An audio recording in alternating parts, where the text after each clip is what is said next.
Hi, I'm Tom Giusti with EXP Realty, the Lowry Team. Today on the Money Minute, we're going to talk about POA versus POD.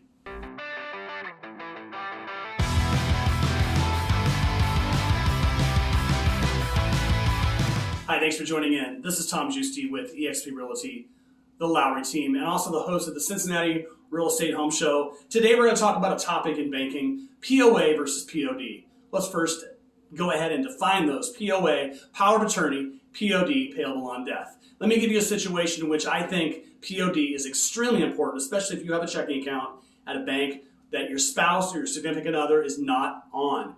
Hear me out. The POD, payable on death.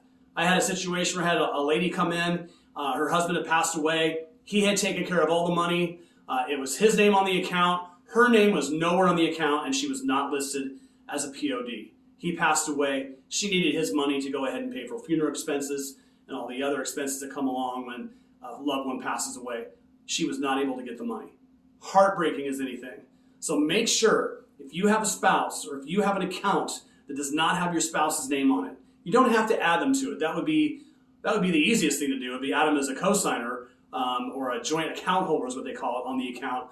But put them as a POD. In case something happens to you, all they have to do is bring in a death certificate, present it to the bank with their ID, and they can have access to that money. So they're able to take care of things like they're supposed to. So don't, I tell people, don't be irresponsible. Do what you need to do. Do a POD, especially if you don't have them on your account as a joint account holder. POA, let's talk about that for a minute. Power of attorney. Power of attorney is simply a document that grants somebody else to be able to do business on your behalf, to be able to do your banking, healthcare. There's other power of attorneys that are out there. I'm not an attorney, so I couldn't give you that advice, but have a power of attorney drawn up if you need one, but just understand this. This is the point I want to make.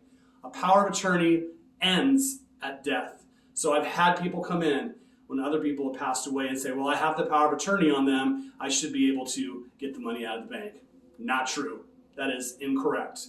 Don't let somebody tell you that that's true. So make sure you take care of things. Get a POD, get a POA if you need it. Understand what the differences are. Thanks so much for joining in. This is Tom Giusti with the Lowry Team, EXP Realty, host of the Cincinnati Real Estate Home Show. Talk to you next time.